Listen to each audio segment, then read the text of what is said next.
Greetings, everyone.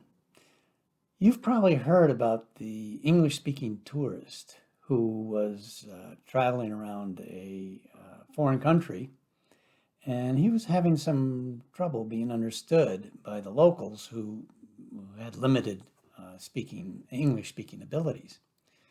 He said, "Can you tell me where the doctor's office is? Because I got to get some medicine."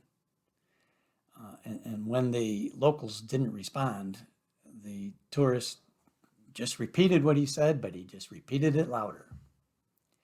So when it comes to listening comprehension, our ESL students face a lot of challenges, like someone speaking too fast or using slang.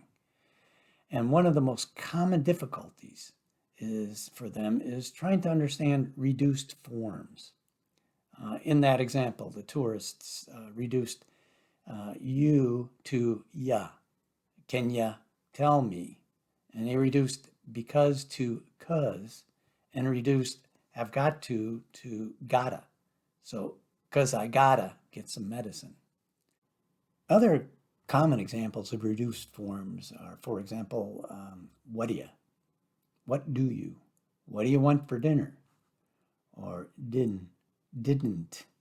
It didn't happen like that. Or could you? Meaning, could you?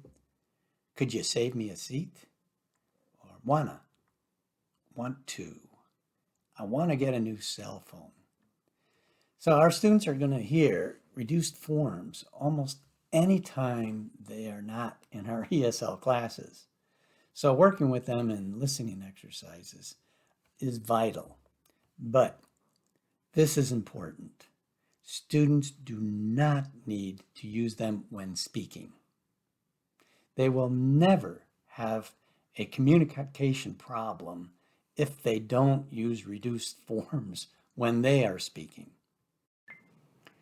In fact, trying to teach students to use reduced forms is not only a waste of precious class time, but it can be counterproductive. I had a student one time, he was a pretty good speaker, and one day he asked me a question, and I had no idea what he was saying. And so he could see from my face that I was really confused. So then he repeated the question, and that time I could understand it. And he told me that he was trying to use reduced forms because in his other class, his teacher was teaching them reduced forms, and the teacher had told them to practice using reduced forms, and that's what he was doing, but had me totally confused. So, when we combine the less than clear pronunciation many of our ESL students have with reduced forms, it can make communication unnecessarily confusing. So just as I mentioned, outside our ESL classrooms, people use reduced forms all the time. And so in order to understand English speakers like their friends or neighbors or sales clerks or even their mainstream instructors, our students will need to practice understanding reduced forms. In fact, studies have shown that ESL students who have worked with understanding reduced forms have performed better on quizzes after listening to an academic lecture than students who hadn't worked with understanding reduced forms.